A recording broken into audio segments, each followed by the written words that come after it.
Olá, pessoal, tudo bem? Nós estamos hoje aqui no podcast da Alesp e vamos falar de um problema de saúde muito importante, que é defendido aqui na casa, na Alesp, pelo deputado Luiz Fernando, que inclusive é coordenador da Frente Parlamentar em defesa às pessoas com epilepsia e outras doenças raras e outros problemas adjacentes a esse. Nós temos o prazer de conversar aqui, de receber em nossos estúdios aqui do podcast da Alesp, da Fernanda de Jesus Gomes, a Fernanda que é membro da Associação Brasileira de Epilepsia e Assistente Social e integrante do Serviço Social também. Muito obrigada. Obrigada pelo convite, Renata. É um prazer estar com todos aqui. Muito obrigada. E temos também a participação da Fabiana Cristina Lopes, que é conselheira tutelar e mãe de 3 filhos também com esse problema da epilepsia. Obrigada. Eu que agradeço, Renata, pelo convite. No último dia 9 de setembro, comemora-se o Dia da Conscientização do Dia Latino-Americano de Epilepsia. Informações dão conta que cerca de 50 milhões de pessoas no mundo têm esse problema, que é um problema quando há uma crise, um problema de transmissões entre os neurônios no cérebro, quando dá alguma coisa errada. Conta para a gente, por favor, mais sobre a questão da epilepsia. Renata, eu costumo falar, não sou técnica da área, eu sou assistente social, não sou médica, mas eu falo que é basicamente uma tempestade no cérebro, né? É quando acontece disfunções ali na parte cerebral, das questões elétricas, e o indivíduo ele passa a ter uma crise epiléptica. Quando dá um tilt no circuito, quando dá um problema no circuito elétrico, no caso cerebral. Assim. E dependendo de onde essa manifestação acontece, essa pessoa ela vai ter um tipo de crise. A mais conhecida que a gente fala que é a crise convulsiva, que é a tônico-clônica generalizada, mas também existem outras variações dessas crises epilépticas, por exemplo, a crise de ausência, que é o que a gente mais tenta trabalhar dentro do contexto escolar, com os educadores, os profissionais da educação, que é quando a criança ou o adolescente ele tem alguns pequenos desligamentos. Então, às vezes, o professor acha que a criança é preguiçosa, não está conseguindo reter o conteúdo escolar, porque esse aluno está desligando, às vezes acha que é um déficit de atenção, mas na verdade é uma crise epiléptica. E é bem curioso que muitas pessoas ainda não conhecem não só sobre a epilepsia, porque é uma doença que tem muitos estigmas, mas também sobre a crise de ausência, que é uma das nossas bandeiras, é levar a educação para a sociedade ou até a orientação profissional para os educadores, para falar um pouco sobre a epilepsia e levar mais informação. E quando você se refere a essa questão da crise de ausência, isso já pode acontecer já no primário, no primeiro grau, com a criança na 2ª ou 3ª série. Por favor, gostaria que você falasse, Fabiana. Sim, até mesmo antes, né? Tem bebês que hoje já demonstram crises de ausência, que é aquele bebê que você coloca sentadinho e ele está brincando com o brinquedo, ele para, fica uns 5 minutos, daqui a pouco ele volta, ou está assistindo uma televisão. Então, tem bebês que a partir dos 6 meses que já começa a ficar sentadinho, ele já também pode apresentar as crises de ausência também no decorrer do dia, ou na hora da alimentação, ou assistindo, ou fazendo alguma atividade, ele tem aquela paradinha comportamental também. Essa crise de ausência pode ser confundida com autismo? São características diferentes. Embora existem estudos que mostrem, Renata, que 30% das crianças com autismo tenham epilepsia, algum tipo de manifestação epiléptica. E quais são as causas da epilepsia? Olha, são muitas causas.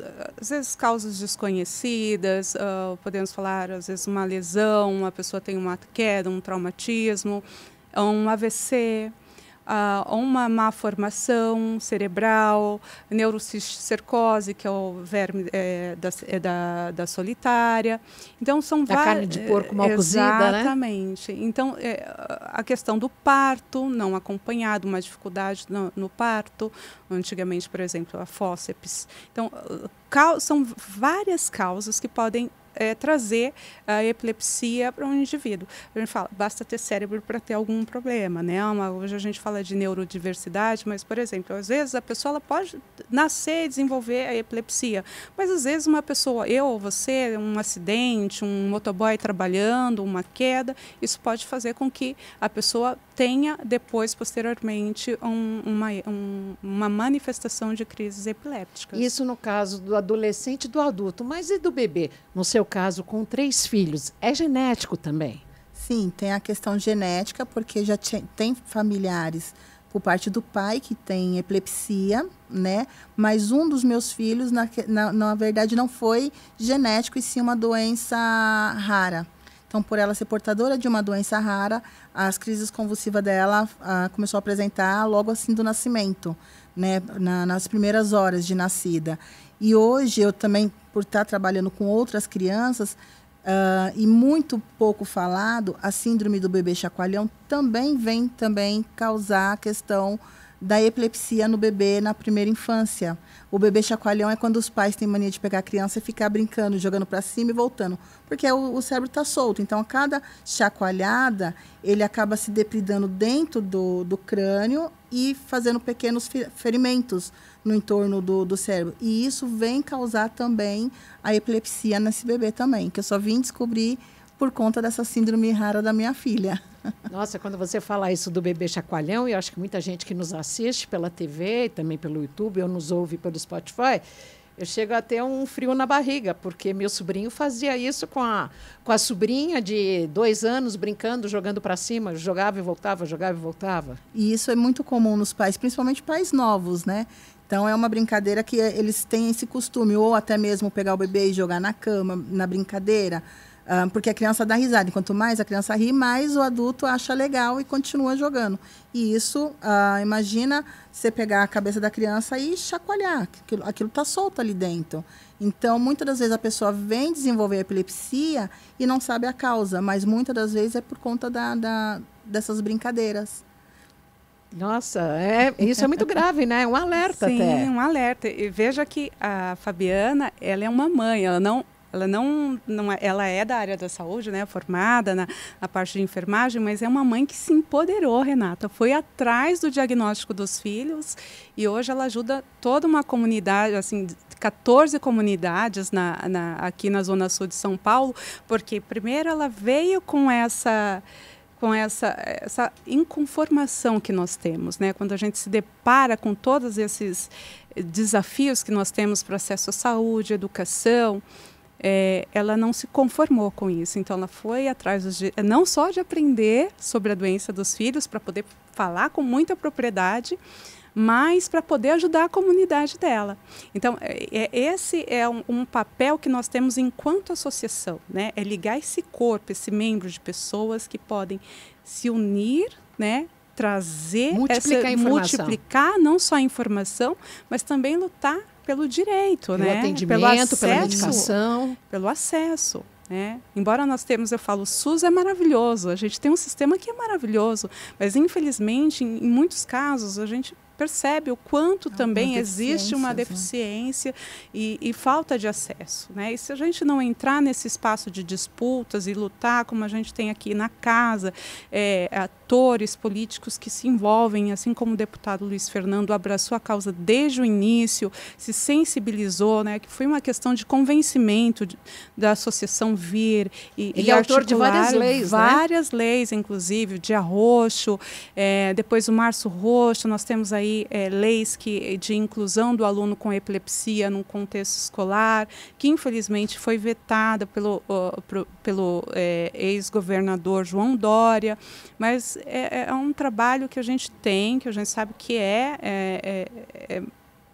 um tensionamento do poder público para que a gente consiga esse espaço na sociedade, trazer o acesso para essas famílias, né, do direito à educação e trabalho e saúde, e é fundamental ter do nosso lado pessoas que se engajam realmente em assumir essa bandeira, que é a bandeira da epilepsia, porque hoje nós temos muitas doenças, né? A gente pode falar assim, do agora TDAH, né, acesso à questão de atendimento, de apoio escolar para crianças com deficiência, e aqui a Fabi vai poder falar melhor, que ela teve que brigar muito para que a filha dela tivesse acesso à educação, sozinha, né? Então, é esse movimento que a gente tem enquanto associação de trazer a informação para esse familiar, para que ele possa se identificar como sujeito de direito e buscar. Quem é integrante? Quem pode se associar à Associação Brasileira de Epilepsia? Olha, Renata, hoje nós temos um movimento muito bonito, não só de pessoas com epilepsia, mas de familiares e, vamos dizer, profissionais da saúde e simpatizantes. Todas as pessoas que entendem que é uma causa legítima, elas se associam, né? Fazem parte da BE. Hoje nós temos nas nossas redes sociais em torno de mais de 20 mil pessoas que são profissionais da saúde como eu, assistentes sociais, advogados, médicos, neurologistas. A gente tem médicos em todo o Brasil, embaixadores. É um trabalho que eu não posso deixar de citar a Maria Alice, que é a nossa presidente, que fez a ABE expandir assim, em vários lugares do Brasil. Então, é um trabalho que a gente tem de convencimento, realmente, de fazer com que o outro tenha esse olhar de empatia para essa doença. Porque, infelizmente, ainda a epilepsia é uma doença que tem muito estigma. Né? Existem muitos fatores, não só biológicos, né, da doença, mas fatores sociais, quando a pessoa acha que a baba pega, acha que a pessoa com epilepsia tem algum problema mental, questão de espiritualidade. Já cheguei de informação da pessoa achar que é uma possessão. Então, infelizmente, no século XXI a gente ainda nós temos ainda uma sociedade muito desinformada. Então, esse também é um trabalho da associação, que é educação social. E o deputado Luiz Fernando, ele assumiu essa bandeira, não só de lutar pela parte educacional, mas é uma pessoa que levanta essa bandeira para levar informação, nos ajudar nessa articulação com outros atores sociais, para que a gente possa levar a epilepsia para todos os cantos. Né? Tem também o dia estadual, que foi o Dia Roxo, que você falou, Sim. o Março Roxo, dedicado à defesa dos direitos da pessoa com epilepsia. E há também outros projetos tramitando, né? Sim. Sim, eu falo que epilepsia, infelizmente, nós não temos nada. Então, é muita coisa que precisa ser construída para que essas pessoas se sintam sujeitos de direito. Por exemplo, nós temos a questão do desabastecimento de medicamento, que é uma coisa crônica. Como é que é isso, mãe? Muito complicado. E aí a gente vai tentar correr através de Ministério Público. O que acontece? Quem está dentro da comunidade, com muita luta, muito sacrifício, às vezes consegue êxito no pedido e consegue receber a medicação. Mas quem está fora, então vamos supor, uma pessoa que recebe mais de 2 salários, acho que é 2 a 2,5, se vai até o Ministério Público, ele não tem direito de um defensor público. Então, imagina para mãe solo, porque hoje o número de mães solos de crianças com epilepsia é muito grande. E ela é uma assalariada de 2 salários para poder custear alguma coisa da criança, e ela não tem o direito na defensoria pública para garantir essa medicação, ou a fralda, ou algo do tipo, que muitas das vezes as crianças não precisam, depende da medicação e de outros suportes também, né? E não consegue esse atendimento. Então, isso é muito complicado para quem hoje vai lutar com os seus direitos, né? E até porque, infelizmente, todo dia nasce pessoas com epilepsia ou estão se tornando pessoas com epilepsia e não conseguimos fazer valer esse direito. Eu falo assim, de não conseguir valer, que é aquela questão, tem a medicação, você tem o direito, mas não chega. Você vai lutar na justiça, você é barrado em algumas coisas. Então, isso é muito complicado para quem tem... Imagina, no meu caso, hoje são 3, mas tem mães que têm a família com epilepsia, né? E eu conheço o pai epilético, o filho epilético, aí vem o tio que é... Então, imagina para essa família, né? Todos que dependem de uma medicação. Fernanda, conta pra gente, existe todo um estigma, uma forma pejorativa de se tratar a epilepsia? Porque é muito comum a gente ver na rua, no metrô, a pessoa está ali deitada, se debatendo, tendo um ataque epilético. Essa é a forma correta de falar? Não, obrigada até pela pergunta, Renata. Assim como outras pautas, agendas que a gente tem dentro da saúde, a pessoa com deficiência, não chamar de deficiente, assim, a gente tem também palavras que carregam um peso, um estigma. A gente fala pessoa com epilepsia, né? Não a pessoa epiléptica, mas a pessoa com epilepsia, por exemplo, ou a pessoa está com uma crise convulsiva. É uma maneira, uma nomenclatura que é mais acolhedora e assim, o certo seria uma pessoa com uma crise convulsiva. A crise epilética é uma crise convulsiva? Sim, é uma descarga cerebral, né, uma disfunção, onde, como eu falei no começo, é uma tempestade no cérebro. Então, a pessoa tem uma disfunção ali, na parte neuronal, onde ela tem, dependendo do lado, onde tem essa manifestação, ela vai manifestar, ela vai ter um tipo de crise. Seja a tônico-clônica generalizada, que é a convulsiva, nós temos a crise de ausência, como eu falei, o coringa, né, a história do coringa que fica sorrindo a todo momento, a gente chama de crise gelástica, que é a pessoa ficar sorrindo. Então, existem várias manifestações de crises epilépticas. A crise pode ser fatal? Nós temos a SUDEP, que é a morte súbita em epilepsia. E aí a gente volta para a parte do cuidado, que é uma das coisas que nós mais batemos na tecla, que a pessoa com epilepsia, assim como algumas doenças que nós temos, por exemplo, diabetes ou pressão alta, existe um tratamento, um acompanhamento mais sistêmico, né, mais sistemático, porque se a pessoa, a literatura fala que quando a pessoa ela deixa de tomar o medicamento, ela corre esse risco de ter a morte súbita em epilepsia. Então, por exemplo, se o medicamento falta no SUS, agora há pouco a Fabiana falou a respeito da família, né? A gente está falando num contexto de comunidade, eu sou assistente social. Essa família, às vezes, tem parcos recursos, ou ela tem que ter uma opção entre a fralda e a comida, entre o medicamento e o aluguel. Como é que ela vai fazer para comprar, para tapar essa lacuna do SUS? Muitas vezes o paciente ele deixa de tomar o medicamento. E aí, quando ele deixa de tomar o medicamento, vamos falar de um jovem. Ele tem uma crise epiléptica no trabalho, e aí a gente vem para o preconceito. Olha como é o impacto da doença, porque ele acaba sendo demitido. Sim.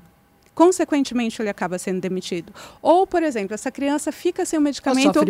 Ou sofre bullying. Essa criança acaba tendo a manifestação dessa crise epilética em casa, a mãe deixa de trabalhar, gera um impacto na família, porque quanto mais essa mãe falta no trabalho, mais o risco que ela tem de perder esse emprego, concorda? Então, a epilepsia, eu falo que ela tem um impacto não só no indivíduo que tem essa doença, essa patologia, mas ela tem um impacto sobre a família. É bastante complicado. E, às vezes, na escola, que a Fabiana vai poder falar melhor a respeito do processo que a gente percebe que, às vezes, o aluno parece, assim, para o educador... parece uma batata quente, assim, desculpa a linguagem. Não quero esse aluno na escola, não tem como cuidar, não tem professor de apoio. Com epilepsia, com diabetes, com autismo, com qualquer outro tipo de problema. Terceirizar a responsabilidade, às vezes, para o pai, porque eu pego muitas mães que falam assim, olha, não tenho professor de apoio. Por isso que é importante o projeto do deputado, porque tem alguns educadores que às vezes falam assim, olha, mãe, não temos o professor de apoio. Você pode ficar com seu filho o período escolar? Mas, Renata, como que essa mãe vai cuidar dos outros afazeres da casa ou cuidar de si mesma? Não ter um burnout, porque ela fica naquele cuidado 24 horas. E mãe solo em 95% das vezes. Com certeza. 24 horas por dia. Você é mãe solo? Eu sou mãe solo. Sou mãe solo e, por ser dessa forma, eu acho que eu ultrapassei todos os caminhos que uma mãe solo... e eu não digo só solo por não ter o companheiro em casa, porque tem mães que têm o companheiro e continua sendo solo. Né? A ausência da pessoa no dia a dia, mas ela está dentro do espaço. Da presença, então, né? A presença. né? Então, isso complica muito mais, porque aí, além dela ter que sair do emprego para poder cuidar da criança, ela começa a sofrer as agressões, né? Várias violações de direito, aí quanto ela e a criança, uma delas é a financeira, a psicológica, né? E ela tem que se debruçar em cima disso para poder tanto trabalhar dentro da escola, dentro do espaço escolar, dentro do espaço do trabalho dela, se caso ela consegue, muito poucas conseguem gerar renda dentro de casa, mas algumas ainda conseguem, né, lavar uma roupa, fazer alguma coisa para fora, e o impacto é muito grande, porque aí, se ela está sozinha, a sociedade ainda vai lá e consegue ainda dar um apoio, mas ela solo, mas com o companheiro dentro de casa, é muito complicado, né?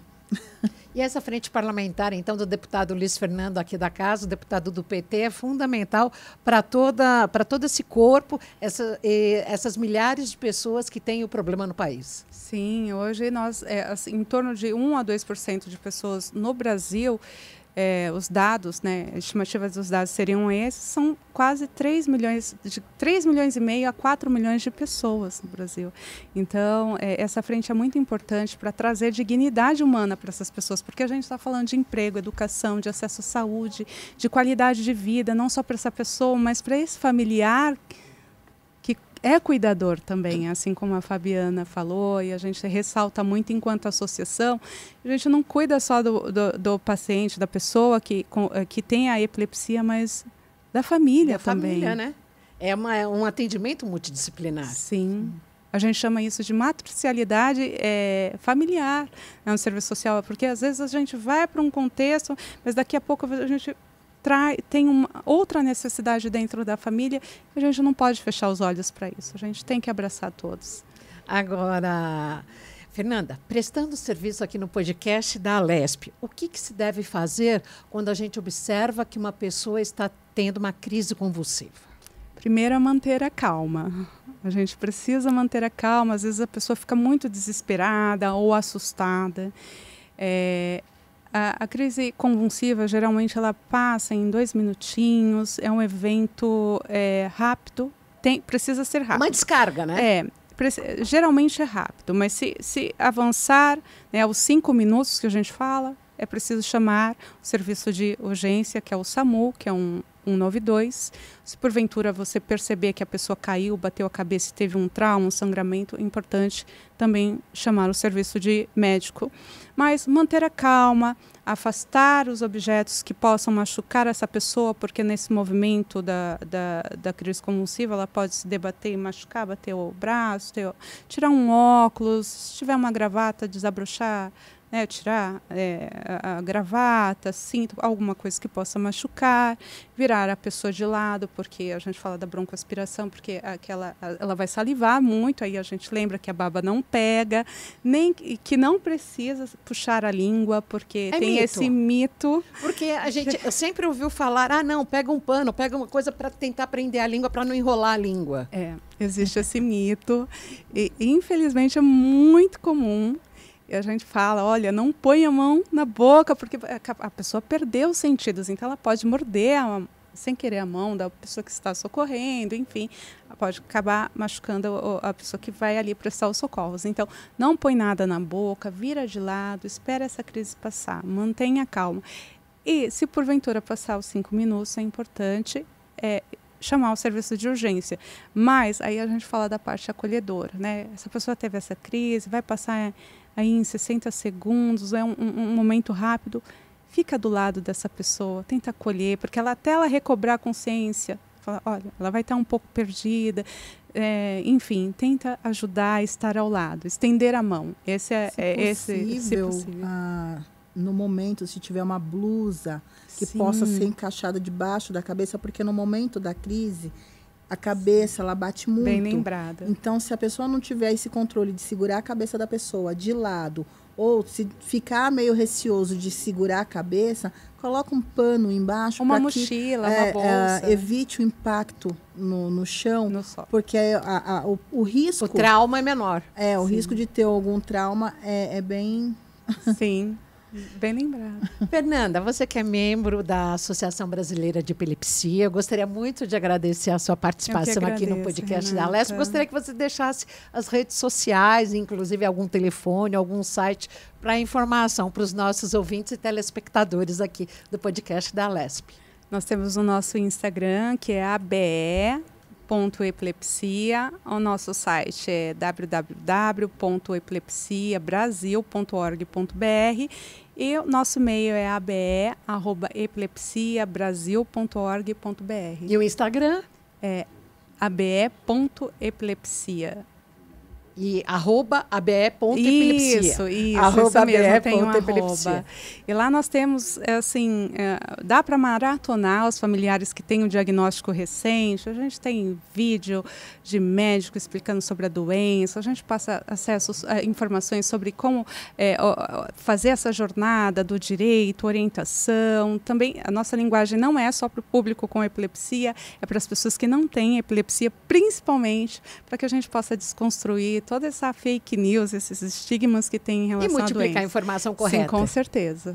Muito obrigada. Obrigada, é um prazer estar aqui com vocês. Muito obrigada pelo convite. Nós contamos aqui neste programa especial sobre epilepsia com a Fabi, que é mãe da Kathleen, uma jovem universitária muito bonita que está aqui participando do nosso programa.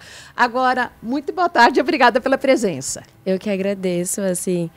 É uma honra estar aqui falando e compartilhando aquilo que está no nosso dia a dia, né?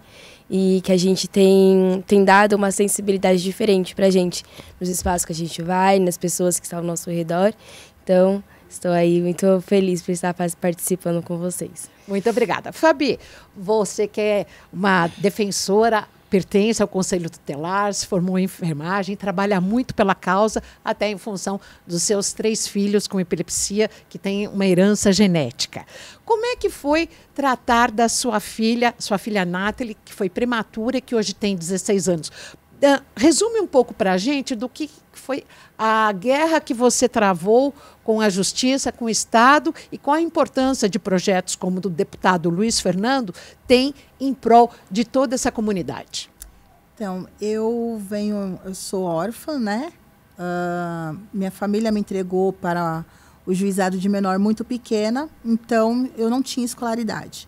Tive meus 3 filhos, fui casada por 29 anos. Os 2 primeiros tiveram a epilepsia, mas por não ter a escolaridade, não ter o entendimento, eu tratei só a epilepsia. Graças a Deus, eles foram crescendo, foi melhorando. Na questão da Nathalie, foi muito mais complicado, porque eu era auxiliar de limpeza, eu não tinha estudo, e aí veio um diagnóstico não só da epilepsia, mas também de uma doença rara. Qual? Né? Ela tem erros inatos metabólicos, a doença do ciclo da ureia. Então, é uma síndrome rara das raras. Para uma pessoa que não tem estudo, é moradora de comunidade, não tem um conhecimento, para fazer valer o direito é muito complicado. Então, a princípio, a primeira coisa que eu fui fazer foi voltar aos estudos, saber o que era a síndrome, fui fazer o técnico de enfermagem para cuidar da Nathalie. E aí foi onde que eu fui ver que tudo que a gente tinha de direitos para ela era muito bonito no papel, porém, na prática e na teoria não funcionava. Então, foi aonde que eu fui me aprofundar, né, sobre a questão do Estatuto do Deficiente Físico, da criança e do adolescente, para poder brigar por esse direito. Então, hoje, eu consigo não brigar só pela Nath, mas dentro dessas 14 comunidades que eu atuo hoje, em nome dessas famílias que têm pessoas com epilepsia dentro da comunidade e que não têm esse olhar que eu tive lá atrás, né? Porque você conseguiu o atendimento domiciliar de educação, que ela não conseguiu mais frequentar a escola. A Nath, ela conseguiu frequentar o pré-normal. Quando ela foi para a primeira série, ela frequentou os 6 primeiros meses da primeira série, foi onde ela começou a regredir neurologicamente. E aí, através de uma junta médica, foi afastado por tempo indeterminado da escola. E aí eu não poderia deixar ela fora da escola, né? Uma coisa é você ter a vaga negada, outra é você ter a criança e não estar com a vaga. Porque aí eu responderia em cima disso criminalmente, se eu tivesse simplesmente retirado ela da escola. E E aí foi onde que eu fui buscar o professor domiciliar, a equipe de EMAD, porque o EMAD também é para atendimento domiciliar dessas pessoas que, a princípio, ela era acamada, depois ela se tornou a domiciliada. Então, quando se mudou-se de acamado para domiciliado, foi onde que veio as barreiras para poder conseguir fazer valer o direito. Mas hoje ela é uma campeã, uma vencedora. Conta pra gente da sua irmã. Quem é a Nathalie hoje, Kathleen? A Nathalie, ela é uma jovem, assim, forte, sonhadora, e ela incentiva todo mundo, assim, sabe? Não importa aquilo, o momento que ela tá passando, você sempre vê a Nathalie com um sorriso no rosto.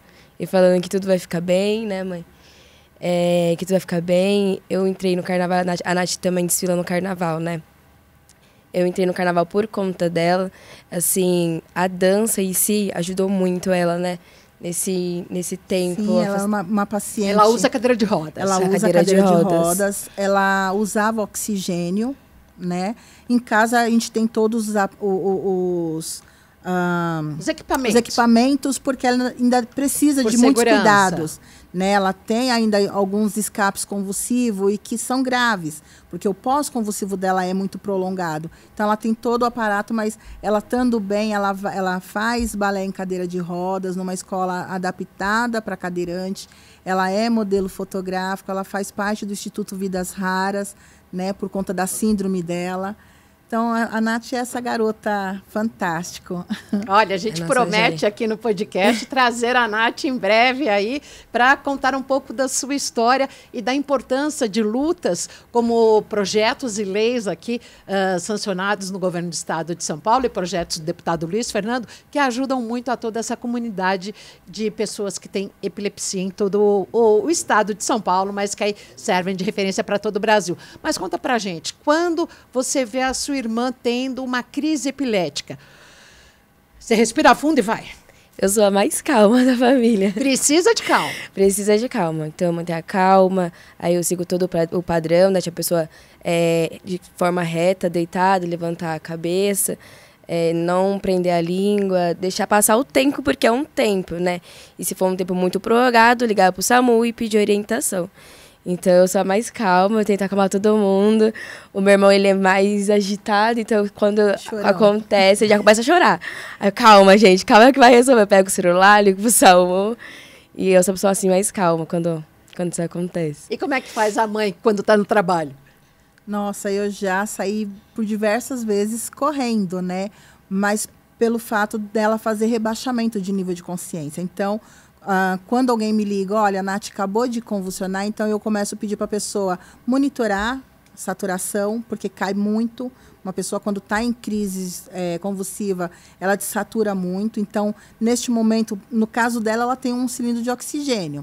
No caso de quem está numa via pública ou algo do tipo, é observar se a boca está muito arroxeada, se a ponta dos dedos está muito arroxeada, porque quando falta o oxigênio, é onde que você vê que começa a roxear a pontinha dos dedos. Daí que podem vir as sequelas, né? Com a falta de oxigênio no cérebro. Então, eu peço para sempre observar. Coloca o oxímetro, está desaturando muito, oxigênio nela. Só que ela, como faz o rebaixamento, estímulo doloroso, para ver se ela está respondendo a esse estímulo. Até porque então, a convulsão dela é silenciosa.